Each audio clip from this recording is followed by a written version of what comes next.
नमस्कार। अच्छा, कभी भारत के नक्शे को गौर से देखा है?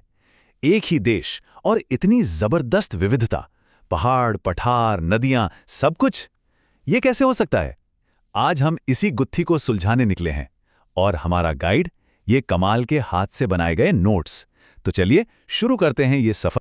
हाँ, तो ये जो पूरी पड़ताल है ना, वो इन्हीं डिटेल्ड नोट्स पर आधारित है। मतलब इसे किसी ज्योग्राफर की पर्सनल डायरी मान सकते हैं, जिसमें सब कुछ फर्स्ट हैंड लिखा हुआ है।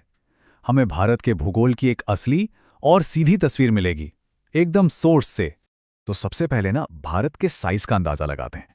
इसकी जो जमीनी सीमा है वो है 15,200 किलोमीटर। अब ये सुनने में सिर्फ एक नंबर लगता है ना? पर जरा सोचिए, ये दिल्ली से लंदन जाकर वापस आने की दूरी से भी ज्यादा है। मतलब हम इतने बड़े कैनवस की बात कर रहे हैं।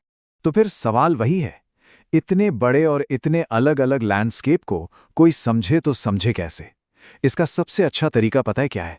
एक साथ एक सफर पर निकला जाए। हम एक एक करके भारत की भौगोलिक परतों को खोलेंगे। शुरुआत करेंगे उत्तर से और धीरे धीरे दक्षिण की ओर बढ़ेंगे। चलिए, तो सफर की शुरुआत होती है एकदम नॉर्थ से। यहाँ खड़ा है हिमालय, भारत के सिर पर एक शानदार ताज की तरह। और एक बात, ये कोई पुराने घिसे पिटे पहाड़ नहीं है। इन्हें युवा वलित पर्वत कहते हैं। इसका मतलब है कि ये आज भी, जी हां, आज भी टेक्टोनिक प्लेट्स के दबाव से ऊपर उठ रहे हैं, हर साल कुछ मिलीमीटर्स। जरा इनका फैलाव तो देखिए। ये हाथ से बना नक्शा साफ दिखा रहा है कि ये रेंज पश्चिम में नंगा पर्वत से शुरू होकर पूर्व में नामचा बरवा तक जाती है। कितनी लंबी! और हाँ, जैसा कि इन नोट्स में भी बताया गया है, दुनिया की सबसे ऊंची चोटी माउंट एवरेस्ट वो भी इसी महान हिमालय का हिस्सा है।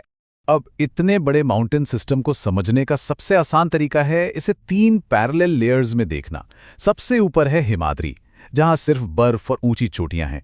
फिर बीच में आता है हिमाचल, जहां हमारे सारे फेमस हिल स्टेशंस हैं। और सबसे आखिर में, सबसे नीचे है शिवालिक, जो सबसे नई लेयर है। तो 3 लेयर्स और तीनों की अपनी एक अलग कहानी, अपनी अलग पहचान। अब ये पहाड़ देखने में तो ऐसे लगते हैं जैसे कोई इन्हें पार ही नहीं कर सकता, है ना? पर ऐसा है नहीं। सदियों से इनके बीच के जो दर्रे हैं, जिन्हें हम पैसेजेस कहते हैं, उन्होंने दरवाजों का काम किया है। इन्हीं रास्तों से व्यापार हुआ, कल्चर फैला और लोग एक जगह से दूसरी जगह गए। तो चलिए कुछ बहुत जरूरी दर्रों को देखते हैं। ये देखिए, ये है जोजिला पास। जैसा कि नक्शे में साफ दिख रहा है, ये ग्रेटर हिमालय को चीरता हुआ निकलता है और श्रीनगर को लेह से जोड़ता है। ये एक तरह से लाइफलाइन है और इसकी सामरिक अहमियत बहुत ज्यादा है। अगला स्टॉप है रोहतांग पास। ये पील पंजाल रेंज में है।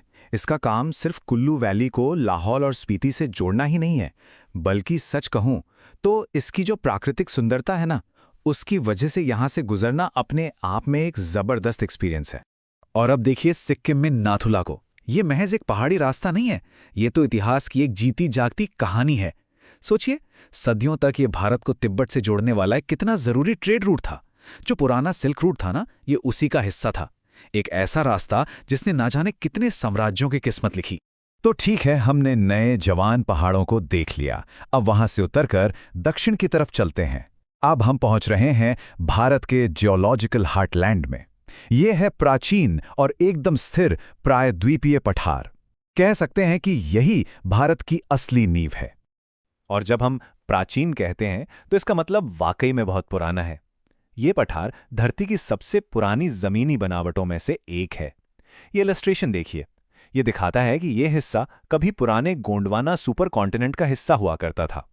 यही बात इसे भारत का असली बेस, असली आधार बनाती है।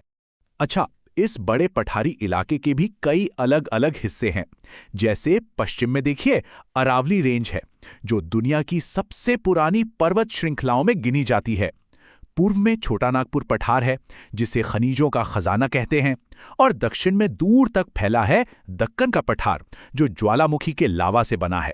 अब इन दोनों की तुलना देखिए, पश्चिमी घाट और पूर्वी घाट। फर्क एकदम साफ है। पश्चिमी घाट ज्यादा ऊंचे हैं और एक सीधी दीवार की तरह लगातार चलते हैं। वहीं दूसरी तरफ पूर्वी घाट की ऊंचाई कम है और ये बीच बीच में टूटे हुए हैं। क्यों? क्योंकि बंगाल की खाड़ी में गिरने वाली नदियों ने लाखों सालों में इन्हें काट छाट दिया। पहाड़ हो गए, पठार हो गए।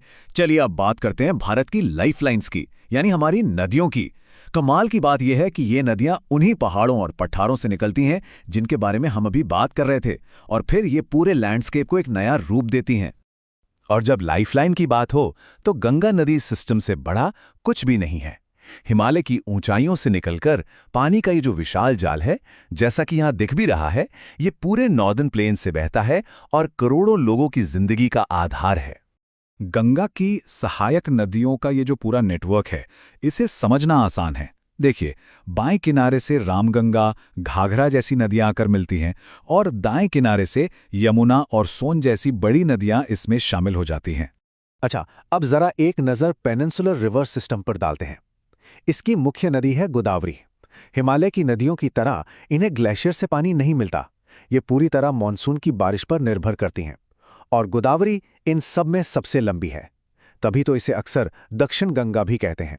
तो पानी का ये जो हमारा सफर है, इसे खत्म करते हैं भारत की कुछ जरूरी झीलों के साथ। ये नक्शा देखिए, उत्तर में वुलर से लेकर दक्षिण में वेम्बनाड तक। ये झीलें सिर्फ पानी के स्रोत नहीं हैं, बल्कि ये बायोडायवर्सिटी के हॉटस्पॉट्स हैं और लोकल इकोनॉमी के लिए बहुत बहुत जरूरी है। वाह, ये लाइन सब कुछ बयां कर देती है। भूगोल वो मंच है जिस पर मानव इतिहास का नाटक खेला जाता है। सच ही तो है, ये पहाड़, पठार, नदियां, ये सिर्फ जमीन के हिस्से नहीं हैं, ये तो वो स्टेज है, वो बुनियाद है जिस पर भारत का पूरा इतिहास, कल्चर और यहाँ की जिंदगी टिकी हुई है। तो हिमालय की ऊंचाइयों से लेकर पुराने पठारों और विशाल नदियों तक का ये सफ़र हमने पूरा किया। पर ये सफ़र हमें एक आखिरी और शायद सबसे ज़रूरी सवाल पर लाकर छोड़ता है। लाखों सालों में बना ये भूगोल आज भारत की किस्मत को कैसे तय कर रहा है? आज भी ये पहाड़, पठार और नदियाँ यहाँ के लोगों, उनके कल्चर और उनके आने वाले कल को कैसे बना रहे हैं?